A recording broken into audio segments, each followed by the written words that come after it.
ናይ ኣሜሪካ ውሳኔ ኣብ ልዕሊ አብይ አሕመድ ሩስያ ንወታደራዊ ሓይሊ ኢትዮጵያ ከተደልድል ምዃና ገሊጻ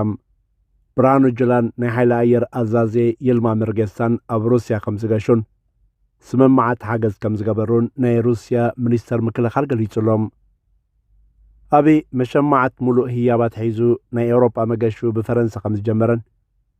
ቡን መዓርን ጥሕንን ቦሶን ቆጻጺሩ ከም ህያብ ክዕድሎም ተራኢሎም ብጻይ ጉትስዩ ንዘዝረኸቦ መራሒ ይኹን መራሒት ጉትስዩ እንዳበለ ክደጋግም ይስማም እንተኾነ ኣብ ዓዲ እንግሊዝ ከቢድ ህዝባዊ ተቃውሞታት አንጻሩ ተዋዲዱ ከም ዘሎ ተሓቢሩሎም ናይ ትግራይ ግርምቢጥ ፓርቲ ስምረት ብዝብል ጥብረት ተጠሪዙ ንግዚኡ ሓድሽ ፓርቲ ኮይኑ ከገልግል ተፈቒዱሎም ብስምረት ይገለጽ እቲ ደንባር ብልሓት ብስም ዝቃናጀየለን እቲ ጽሩይ ክድዓት ዝዓጠቓ ይዕጠቓ ንዕማኸ መንጋ ዝማረኽ ዝወፅእ የለን ኣብቲ በዕለን ዝፈጥሮ ሓደጋ ሰጠም ተሳጣጠም ጽምዶ ገጥ ይበል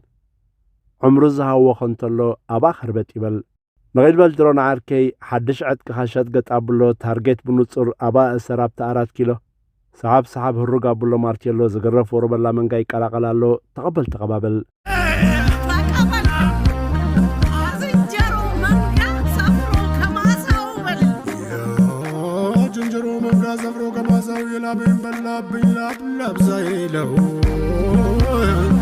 نابي أحمد أنا هوت عادحين يلكازربالو زلغلاق كوناليل تولد عنبب موالو إيرتراويان تجارون كشيطان بزعبا موت إيرترا زحل من أمثله أبيبيس واتي فوسكوسن توشوشن كبر رخيبهم أوج بعد من ده لناس نابي بدبدب كبير برا الشعبية رأسنا مزورنا نابي نعنا بزدفع أطوي لمس عقبكو روكيتا الشعبية أبتاد تغانا مسابن زنبارو شوعات أبالات أبا ترفتي تومي زبلنا زلو زلحاس أقر أبيم مو نتوم شوعات أبالات كسلمنتاي ندحنتهم زي حبر كام ونمنتاي دابو فولينا أبن ندحنو تاو حسكا نيتوم بالشعبية ترمسوس شوعات أبالات كاقن زي حازن كالوم قربك حفرت يغن وردتا يسمع كاندي اتي جنرال چلوي سانتيم مسابي سلسة يزا تراخي بيعلي لبروجكتي بنيبل صادما أبي أبدو بأفريقيا حمي من كلخو العلوني أمبيرو نتبلن تكابات رنتو حاهلن كيتاتشون سند حوحاتن دما بخبيد قبنات مشتا إرتراوين تقارون يخصو خام كما يزبالوخم قرنبي زخونكم كدعت نيز بتقرأي من دعاتيكم دكي إذا حوحات شنفلاسي تسرازي تسربكام نسي نيوتا دراوس اللي حالا في قرادك إسات حدرالا ويلك جيناكم سأبزة تعارقو وعلتاتي زقانات بزرلهم حقن دي حزب التقرأي أوج خصانت اتي ناين سحلاف نبر چلواچل قدم السب نبقى بإيدو زهابين يرو حجة دما اتنيوت هادراو سلي حلاف تبلو كالبع بعي بلالو كتفاكم يتتنقعو بزحات كدعت أوشتخمالو نبتخال زعبانا هنسقر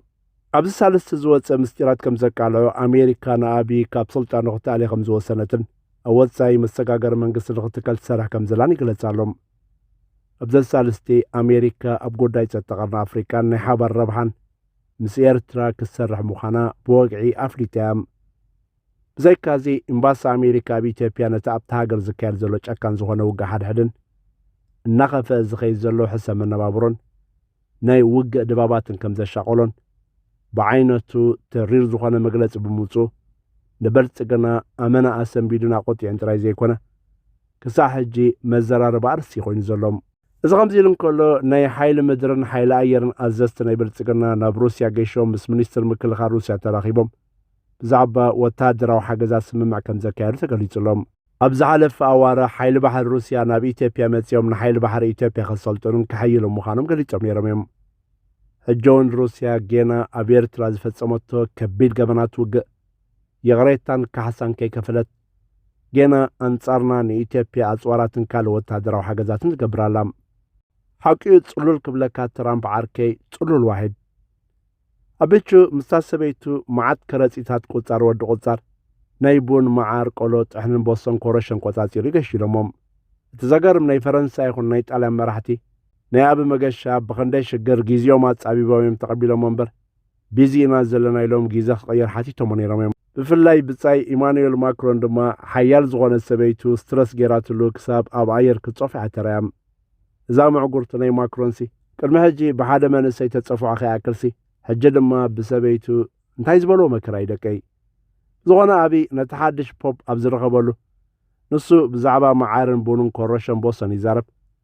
እቲ ፖፕ ግና ብዛዕባ ፖፕ ፍራንሲስ ዘውረሶ ናይ ሰላም ክብርታት ኣሰምሩ ይቦም እንታይ እሞ ዶክተር ማይ ርእሲ የብሉን ከብዲ እምበር ንእንግሊዝ ገጹ ኣብ ዝገሸሉ ዘሎ ድማ ኣብ ዓዲ እንግሊዝ ገጽካ ትርሓቅ ከይትመጸና ዝብል ናይ ኢትዮጵያን ብርቱዕ ሰላማዊ ሰልፍን ተቃውሞታትን ይገጢሞ ዘሎም ብቐደሙ ነዛ መገሻ ምስጢር ሒዝዋ ዝነበረ ብርቱዕ ህዝባዊ ቁጥዕን ነድሪ ናይ ዲያስፖራ ከም ዝገጥሞ ፈሊጡ እዩ መቸም ዘውዓለ ከውዕላስ ገሻላ እዛ ጥቦት ተኽላም ኣብቲ ናይ መወዳእታ ዛዕባና እቲ ናይ ከዳዓት መንዳዓት ትግራይ ፓርቲ ስምረት ብዝብል ግርንቢጥ ስም ሒዙ ተጠሪዙ መጺሎም እዚ ጨንፈር ብልጽግና ዝኾነ ሓድሽ ዩኒፎርም ዝለበሰ ኣረጊት ሰልፊ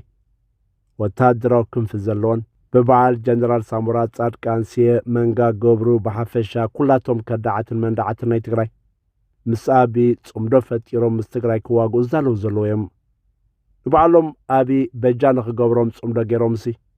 ንሕወሓት ምስ ፋኖን ሻዕብያን ኦላን ኮይና ናይ ውግእ ጽምዶ ገይሮም ኢሎም ይኸሱ ጽምዶ ንሰላም ማለት እኮ ንሰላም ንዘይደሊ ድማ ብውግእ ዝፍጠር ሰላም ከም ዘለዎ ምፍላጥ ኣገዳሲ እዩ ነዚ ስለ ዝግንዘብ እኳ ይፍቱ ባህር ድምፃዊ የማነ ባርያ ሓደ ግዜ ኩናት እውን መፀውዒ ሰላም እዩ ዝበለም ብሕፅር ዝበለ ክንምዕደኩም በዓል ቮድካ ፀገብን ናይ ዕማኾ ደንበኾምን ሰላሕ ኢልኩም ካብቲ ሃገር እንተወፅኹም ክሕሸኩም እዩ ብغፉ ከይጠፉ ሰላሕ ኢልኩም ካብቲ ሃገር ውፁ ሎሚ ናብ ትግራይ ይኹን ናብ ኣምሓራን ኤርትራን ምስ ኣብ ተሰሊፍኩም ትኸፍትዎ ውግእ ብጣዕሚ ብዘስካሕከ ጭካነ ከይጠፉ ካብ ሕጂ ኢድኩም ኣክቡ ሎሚ ትኸፍትዎ ውግእ ህይወትኩም ጥራይ ዘይኮነት ትካላትኩም እውን ብዘየናሕሲ ናብ ሓሙቕሽቲ ዝቕይር ሓደጋ ይክገጥመኩም ካልሲ ትረፍ ቁጣዕን ነድረን ህዝቢ ትግራይ ኣምሓራን ኦሮሞን ኣብ ዝኣተኹም ኣትኹም ዝምሕረኩም ከም ዘየለን ደጀን ዝበሃል ከም ዘይብልኩም ክትፈልጡ ይግባም እታ ኣብ ትግራይ ተሓስብዋ ዘለኹም ውግእ ኣብ ኦሮምያ ዲፍሌክት ጌራ ገሃነብ እሳትኩም ክስሕንዋ ኢኹም ኣስሙሩላ ዛለባ ጽባሕ ስለ ዝስሕንዋም ድሮን ጥራይ ሰትዮም ሓተላ ቡኺንስ ባባ ንሕናስ ድኻታት ኢና ምሽ ድኻታት እወ በተኻትካ እምበር ታይደለናይ ሕጂ ግን ክንህፍትም ኢና ክንረብሕ ኢና ክንበልዕ ኢና ክንቁርጥም ኢና ኩሉ ክንረኽቦ ኢና ናብኡ ገጽና ኢና ንኸይድ ዘለና ይግበረልና ኣሜን ኣሜን ዝወደይ ድኻ ንዕላ ኣዴኻ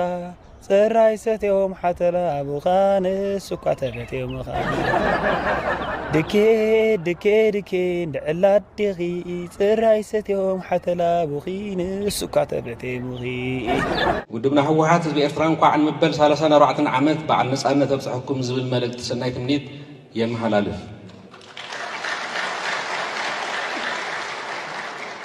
ብምክንያት ጆኖሳይዳዊ ኩናት ብስርዓት መዕለል ክግበረሎም ዝግበኦም ጉዳያት ብእዋኑ ምርኣይ ከም ዘሎ ኮይኑ ድሕሪ ጆኖሳይዳዊ ኩናት ዝረአ ዘሎ ናይ ሰላም ድሌታት ግን ክጠናኸርን ስርዓት ክሕዝን ንምግባር